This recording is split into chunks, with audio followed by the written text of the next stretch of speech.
لو كنت بالعراق وتريد تطش اكو هواي طرق سهلة تسويها. البس ثوب الصلاة مال امك او حجاب اختك وتعال مثل عليه، يعني مثلا سوي تصرفاتهن واحكي بمواضيعهن وعيب عليهن.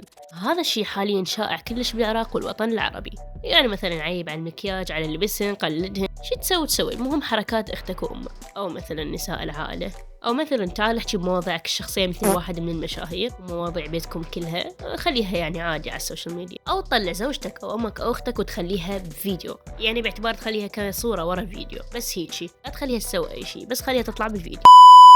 وانت بنفسك تثير الجدل. راح تقولي شلون اثير الجدل؟ اذا تريد تثير الجدل احكي بمواضيع مشبوهه، او البس لبس مشبوه، او سوي حركات مشبوهه، كلكم تعرفون شنو اقصد. طبعا هاي الطرق طش بدون محتوى وبسرعه وبدون تعب، واجزل كرامتك على اول طياره وسفرها لين ما راح تحتاج كرامتك بهذا الشيء. اما اذا كنتي بنيه فخطواتك اسهل بهواي. اول شيء طلع لبسي حجاب وتصوري يصيرون عندك كم الف تارك يعني، وذبي الحجاب، هنا راح توصلين فوق المليون، راح تبدين تحصلين تفاعل قوي براس الزواج طبعا. والطريقة الأكثر نجاح أبقى لابس الحجاب، لكن ابدي خربي سمعة، شوهي صورة الحجاب، مثلا شلون لبسي تنور جوا الركبة، طلعي شعرك، طلعي ايديك، ابدي سوي سوالف مشبوهة.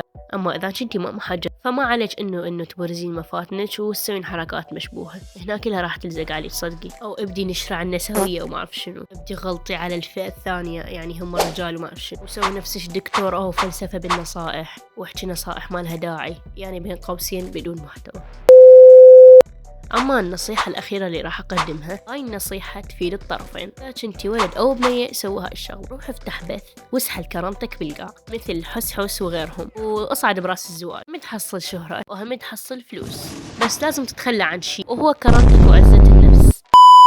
أكيد أنت هسه راح تحتاج تقول ماكو طريقة أنشهر بيها بدون ما أطلع وجهي أو صوتي أو هويتي الحقيقية، يعني أكو طريقة بس بدون محتوى. عيني هاي الطرق اللي حكيتها كلها تنشهر بدون محتوى. شوفوا هاي الطريقة اللي راح أحكيها تفيد الولد والبنات. شوف يعني تفتح لك صفحة تسميها باسمك أو اسم مزيف، انشر بها قصص، انتحل هوية بنية، قول أنا تزوجت فصلية وما أعرف واحكي قصص من بال، وظل صفت قصص بكيفه. هنا فئة الأطفال راح يتابعون، راح يتأثرون بي، صدقون حتى ممكن يقتدون بتصرفات، أو احكي مواقف ما صارت، مواقف تفشل ومواقف محرجة، ماكو أي مجهود، يعني مثل زهراء ستار، مصطفى زهراء، يوميات زهراء وسجاد، حبيبة علاو بالأسواق وغيرهم.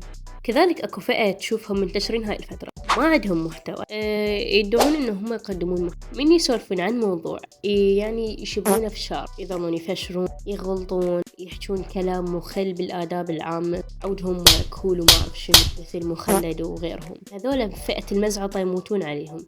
نصيحة مني لك، إذا تشوفي كنا نماذج وسوي لها حظر، لأنه راح ترفع ضغطك حرفيا. هي خادم مولاي صدق كذب بس هاي. Yeah, I woke up in the middle of the night and I noticed my girl wasn't by my side.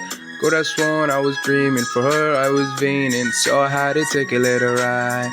Backtrack on these few years, trying to figure out what did I do to make so bad. But this since my girl left me, my whole life came crashing. Girl wasn't by my side. Could have sworn